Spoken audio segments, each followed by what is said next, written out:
Good morning साथियों। आज के इस वीडियो में मैं आप लोगों को सांद्रता की व्यक्त करने की इकाई भारात्मक प्रतिशतता बताने जा रहा हूँ।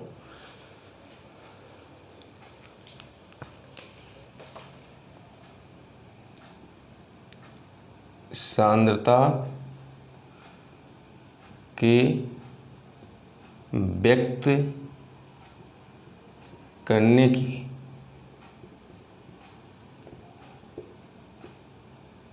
इकाइयाँ।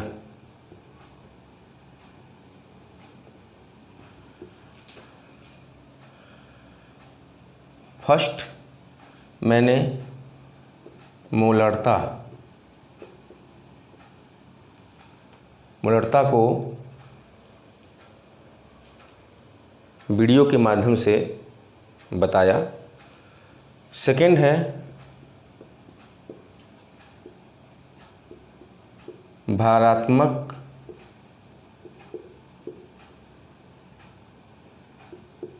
प्रतिशतता।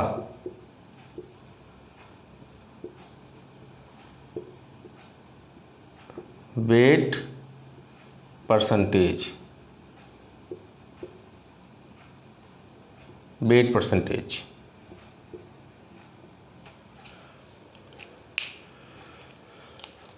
सेकेंड मैं स्टार्ट करने जा रहा हूँ।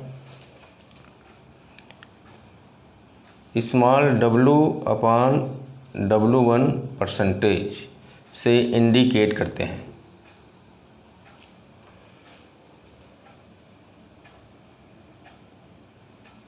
Where small w विलेय पदार्थ की मात्रा या द्रव्यमान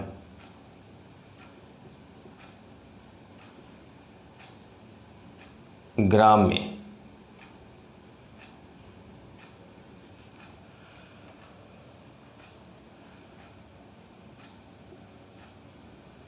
amount of solute W1 billion की मात्रा या द्रव्यमान।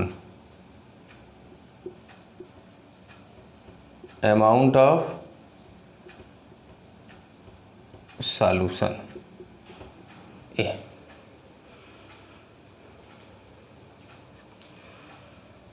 परसेंटेज मीन्स 100 ग्राम, यानी अमाउंट ऑफ सॉल्यूट जो है स्मॉल w है और अमाउंट ऑफ सॉल्यूशन जो है कितना हो जाएगा। परसेंटेज मीन्स 100 ग्राम, यानी विलेय पदार्थ की जो मात्रा 100 ग्राम बिलियन में घुली हुई होती है उसे हम भारात्मक प्रतिशतता कहते हैं।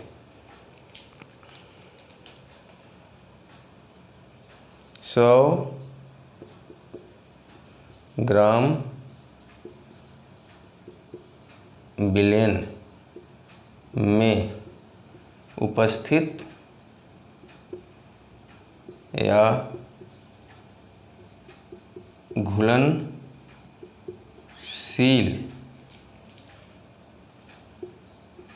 विलेय पदार्थ की मात्रा 100 ग्राम बिलियन में उपस्थित या घुलनशील विलेय पदार्थ की मात्रा 100 ग्राम। क्यों? क्योंकि वेट परसेंटेज है। परसेंटेज मीन्स 100 ग्राम हो गया सॉल्यूशन का वेट। 100 ग्राम बिलियन में उपस्थित या घुलनशील विलेय पदार्थ की मात्रा को भारात्मक प्रतिशतता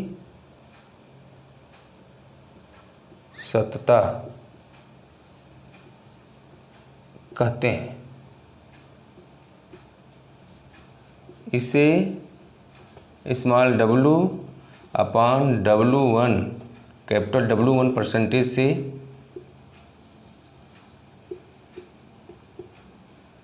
प्रदर्शित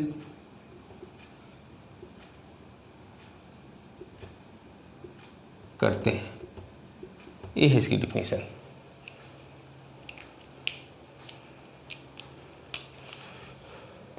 इंग्लिश में क्या लिख सकते हैं?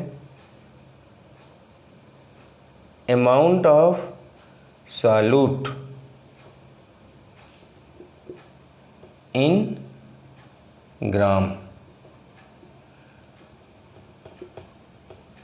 dissolved in 100 gram of solution। amount of solute in gram dissolved in 100 gram of solution, that is called weight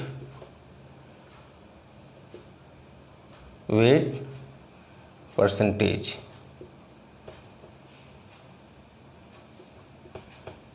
It is denoted by small w upon capital W1 percentage. ये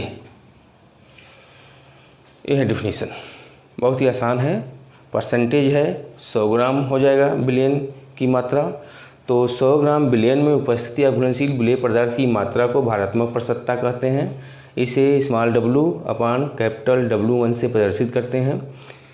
amount of solute in gram dissolved in 100 gram of solution, that is called weight percentage। It is denoted by small w upon capital W1 percentage, where small w amount of solute, W1 amount of solution in gram, इसमें ग्राम में, और कितना है ग्राम?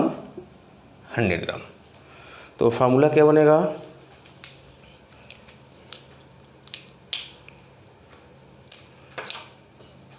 अतः W small w upon capital W1 percentage equal to विलेय पदार्थ की मात्रा बटे बिलियन का द्रव्यमान इंटू 100। ये है फार्मूला।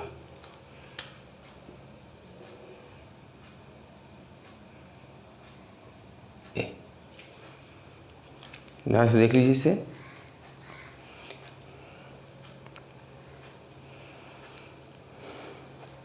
यदि किसी बाटल पर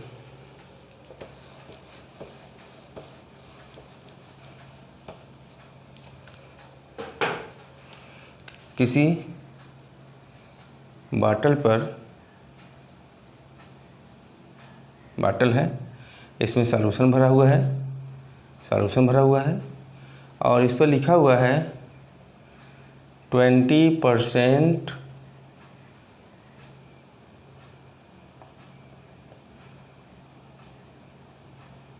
W अपान 20%, ऐसे लिखा हुआ है 20% भारानुसार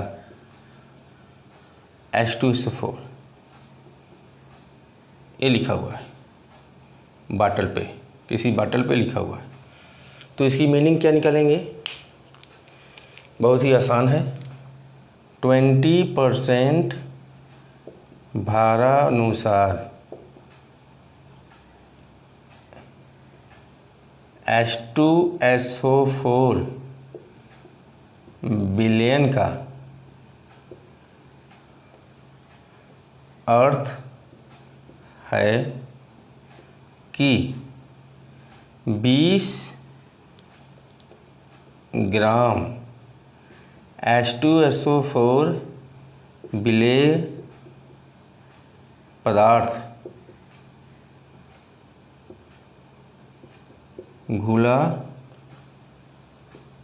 हुआ है 100 ग्राम बिलियन में। इसका मतलब ये निकला। तो ध्यान से देख लीजिए कि किसी बॉटल पे 20% भारानुसार H2SO4 लिखा हुआ है, तो उसकी मीनिंग क्या निकलेगी कि 20% भारानुसार H2SO4 बिलियन का अर्थ है 20 ग्राम सल्फ्यूरिक अम्ल विलेय पदार्थ घुला हुआ है 100 ग्राम बिलियन में। यानी इसका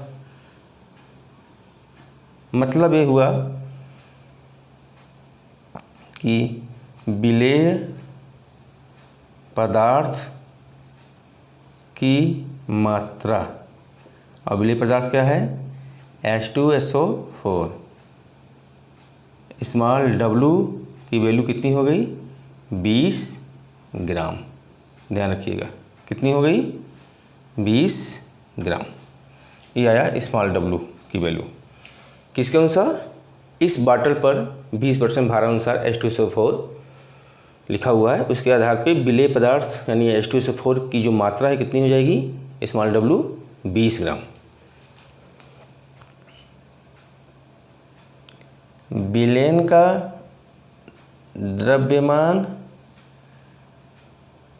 क्या है W1, कितना हो जाएगा 100 ग्राम। कितना है 100 ग्राम,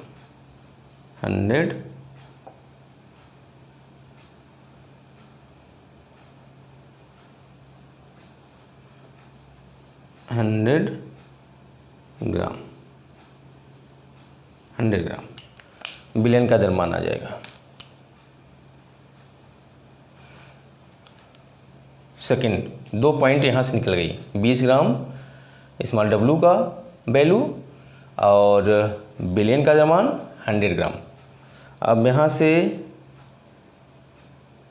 विलायक का द्रव्यमान निकाल सकते हैं। कैपिटल W इक्वल टू क्या हो जाएगा, बिलियन के द्रव्यमान में से विलेय का द्रव्यमान घटा देंगे, माइनस कर देंगे तो विलायक का द्रव्यमान आ जाएगा।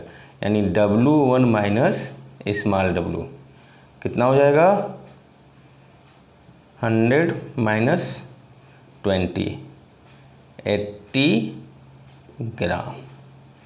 तो ध्यान से देख लीजिए कि 20% भारानुसार H2SO4 बिलियन किसी बाटल पे लिखा हुआ है, तो वहाँ से 3 पॉइंट आएंगे।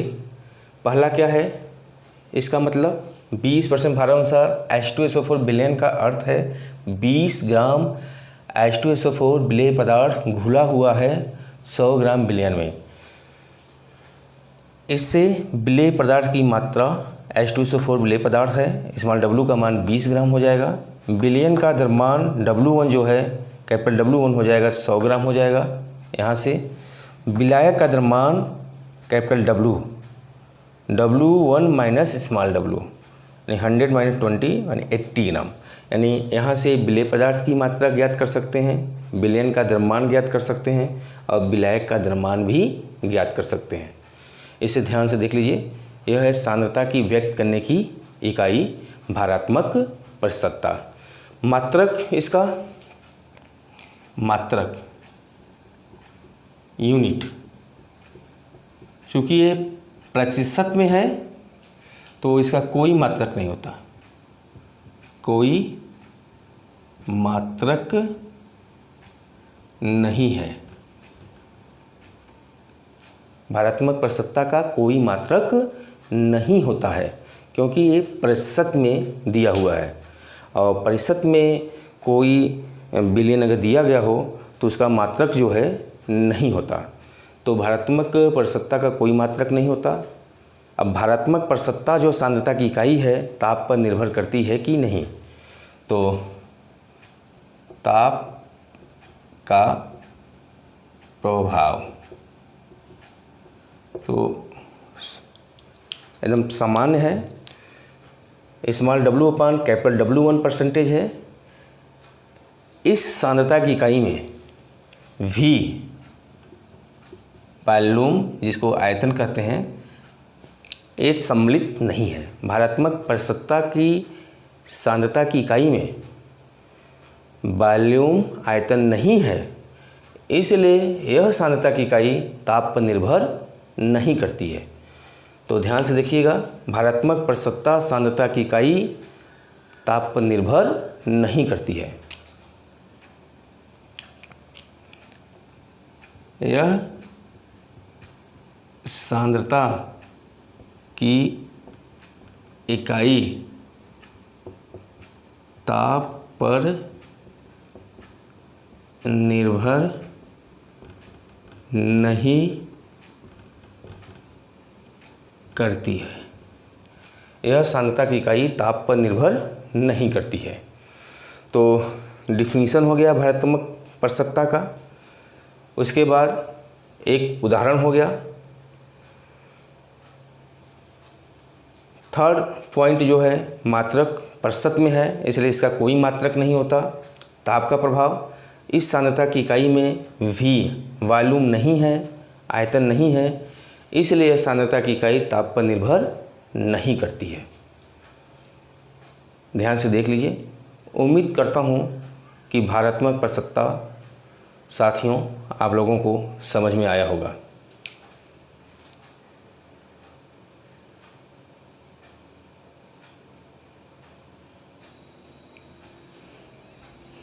विलयन की भारात्मक प्रसन्नता, मोलरता व विलयन के घनत्व में संबंध।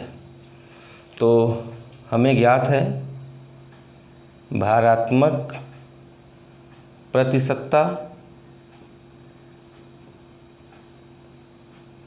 x मान लेते हैं equal to small w upon W1 into 100। ये है फार्मूला फर्स्ट।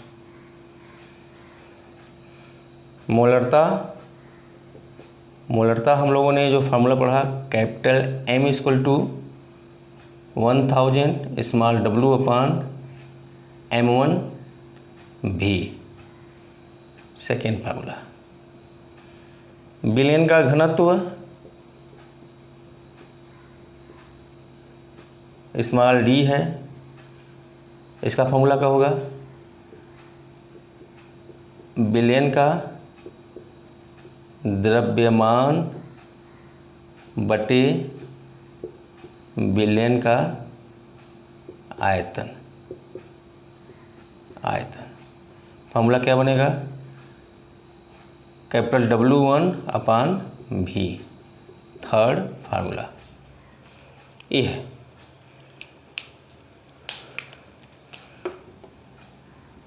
जहाँ स्मॉल w इक्वल टू विलेय पदार्थ की मात्रा W1 विलयन की मात्रा या द्रव्यमान भी विलयन का आयतन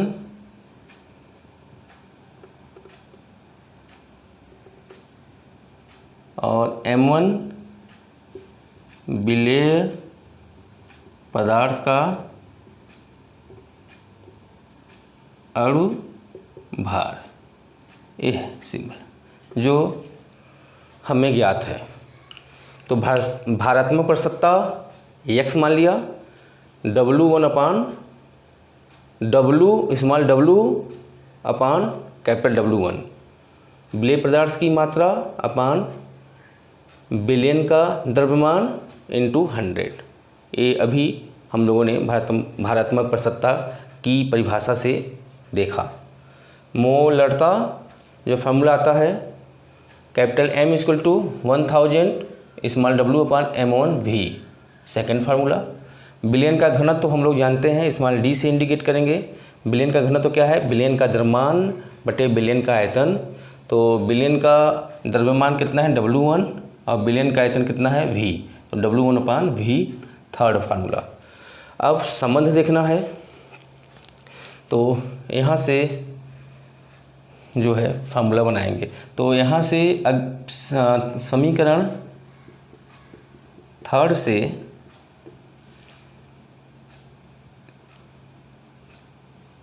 V का मल्टीप्लाई D में कर दे रहे हैं, तो W1 इक्वल टू हो जाएगा DV।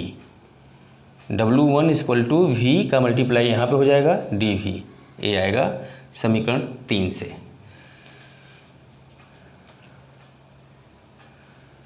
क्लियर हो गया। अब यहाँ से V की वैल्यू अगर निकालना चाहें, V की वैल्यू, तो V इक्वल टू हो जाएगा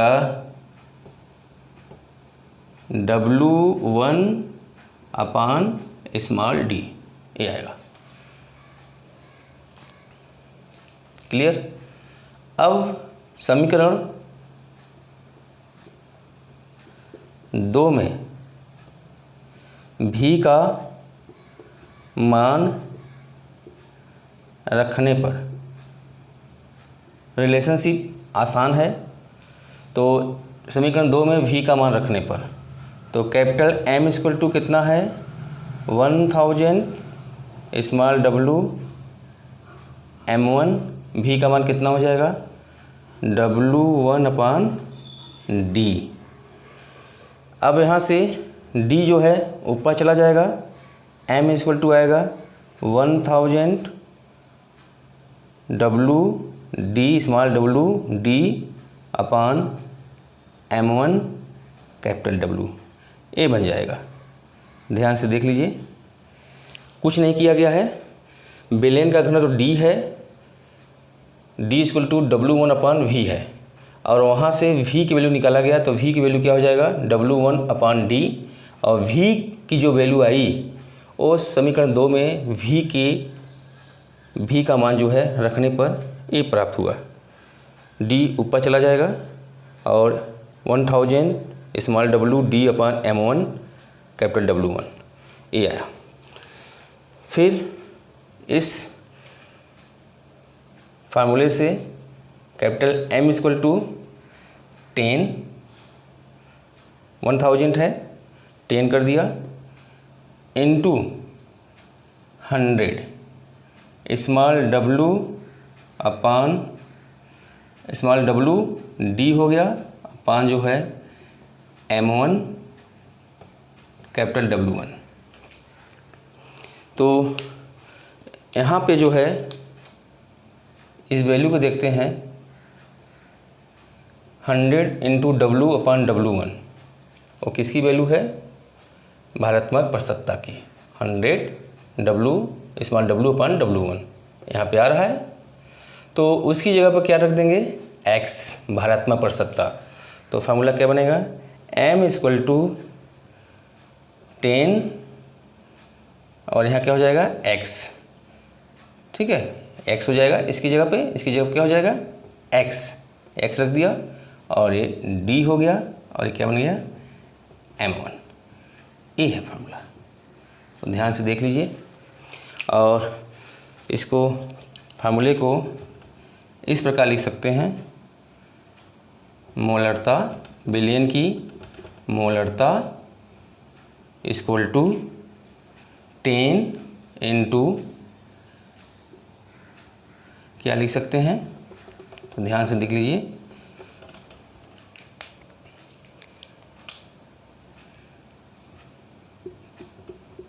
मोलरता, विलयन की मोलरता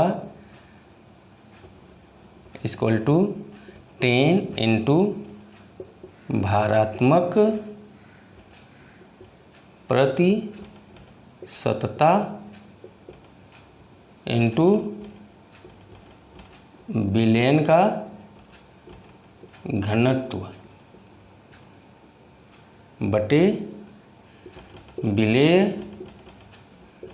पदार्थ का अणु भार ए। ध्यान से देख लीजिए, कैपिटल M विलयन की मोलरता, 10x भारात्मक प्रतिशतता, D विलयन का घनत्व अपान विलेय पदार्थ का अणु भार, ये फार्मूला आया। तो ध्यान से देख लीजिए कैसे निकालते हैं भारात्मक प्रतिशतता, मोलरता और विलयन के घनत्व में संबंध। इसे ध्यान से एक बार देख लीजिए। भारात्मक प्रतिशतता का फार्मूला है, x मान लिया भारात्मक प्रतिशतता को, small w upon capital W1 into 100, विलेय पदार्थ की मात्रा अपान विलयन का द्रव्यमान इंटू 100, फर्स्ट फार्मूला। मोलरता विलयन की मोलरता capital M equal to 1000 small w upon m1 भी, सेकेंड फार्मूला। विलयन का घनत्व D विलयन का द्रव्यमान अपान विलयन का आयतन W1 upon V, third formula. Small w विलेय पदार्थ की मात्रा, W1 विलयन की मात्रा या द्रव्यमान, V विलयन का आयतन, m1 जो है विलेय पदार्थ का अणु भार। तो थर्ड फार्मूले से V की वैल्यू जो है निकाल लिए। V D के स्थान पे आ गया, D जो है V के स्थान पे आ गया, यानी V इक्वल टू हो जाएगा W1 अपान D। तो सेकेंड फार्मूले में समीकरण 2 में V का मान रखने पर, V का मान रखा M equal to 1000 small w upon m1, V की वैल्यू क्या है W1 अपान D। तो W1 अपान D ऊपर चला जाएगा, तो M equal to 1000 small w D upon m1 capital W1। फिर यहाँ से देखिए इस फार्मूले को इस प्रकार जो है तोड़ेंगे, capital M equal to 10 into 100 कर दिए, 10 इंटू 100 कितना हो जाएगा 1000। तो 10 और 100 को अलग कर दिया। क्यों अलग किया? क्योंकि 100 के रूप में ले आना है। तो 100 स्मॉल w D हो जाएगा अपान m1 कैपिटल W1। यहाँ से 10 इंटू 100 कर देंगे तो 1000 आ जाएगा। तो 10 इंटू 100 कर दिया, और 100 स्मॉल w अपान W1 की वैल्यू क्या है x क्या है भारात्मक प्रतिशतता। तो इस पूरे वैल्यू की जगह पे x रख दिए, तो 10 है तो यहाँ 10 हो गया, इसकी जगह पे x हो गया, d पहले से था d हो गया अपान m1 बचा हुआ है m1 हो गया। यानी विलयन की मोलरता इक्वल टू 10 इंटू x की वैल्यू क्या है भारात्मक प्रतिशतता, d क्या है विलयन का घनत्व अपान m1 क्या है विलेय पदार्थ का अणु भार। ये सूत्र हो गया। इस सूत्र के माध्यम से बहुत से न्यूमेरिकल जो है कॉम्पिटिटिव एग्जाम में आते हैं, उनको हम लोग सॉल्व करेंगे। उम्मीद करता हूँ कि यह रिलेशनशिप कैसे आता है और किस तरह से फार्मूला बनता है हम लोगों ने सीख लिया, और इस पर आधारित हम लोग क्या करेंगे अगले वीडियो में न्यूमेरिकल्स सॉल्व करेंगे। और बहुत अच्छे न्यूमेरिकल जो हैं कॉम्पिटिटिव एग्ज़ाम में पूछे जाते हैं साथियों। यह छोटा सा वीडियो आप लोगों को पसंद आया होगा। Thank you.